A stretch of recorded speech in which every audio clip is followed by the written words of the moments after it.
আরও একবার গাজার আকাশ ভারী হয়ে উঠল স্বজনদের আহাজারিতে। ইসরায়েলের হামলায় মৃত্যুর প্রায় ৩ বছর পর উদ্ধার হলো একই পরিবারের ১১২ জনের মরদেহ। মঙ্গলবার গণজানাজার পর একসাথে দাফন করা হয় তাদের। প্রিয়জনদের দেহাবশেষ শেষবারের মতো ছুঁয়ে দেখার অপেক্ষায় ছিলেন স্বজনরা।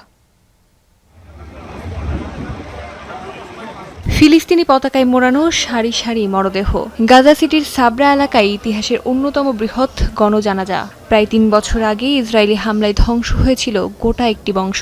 একসাথে প্রাণ হারিয়েছিল আবু শ্রেইয়া ও আল হুসাইনার বর্ধিত পরিবারের ৩ শতাধিক স্বজন।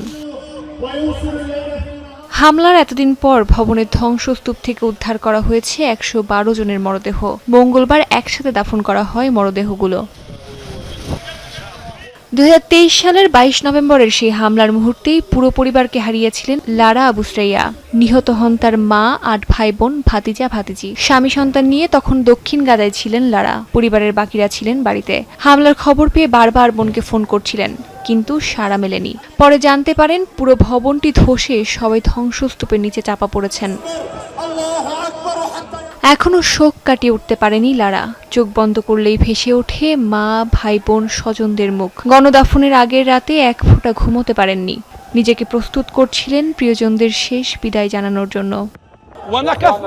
৩ বছর আগে আমাদের উপর ভয়াবহ হত্যাযজ্ঞ চালানো হয়। ৩০০ জনের বেশি মানুষ নিহত হন। তাদের একমাত্র অপরাধ ছিল নিজেদের ঘরে নিরাপদ থাকার চেষ্টা করা। যুদ্ধ চলাকালে মরদেহ উদ্ধার সম্ভব হয়নি। ৩ বছর ধরে স্বজনরা অপেক্ষা করছেন অন্তত প্রিয় মানুষটির কবরটুকু যেন দিতে পারেন। সম্প্রতি সীমিত সরঞ্জাম নিয়ে টানা ১৭ দিন অভিযানের পর ধ্বংসস্তূপ থেকে উদ্ধার করা হয় মরদেহগুলো। স্বর্ণালংকার, অস্ত্র পাচারের চিহ্ন, পোশাকের সূত্র ধরে শনাক্ত করা হয় তাদের পরিচয়। আজ মনে হলো যেন প্রথমবারের মতো তাদের হারালাম।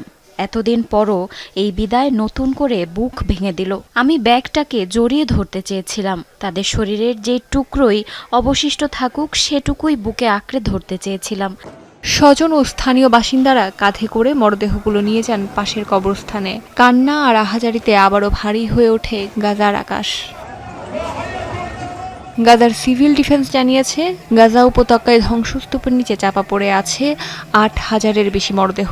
তবে ভারী যন্ত্রপাতির অভাবে খুব ধীর গতিতে চলছে উদ্ধার কাজ। অস্মিতা বিশ্বাস, যমুনা নিউজ।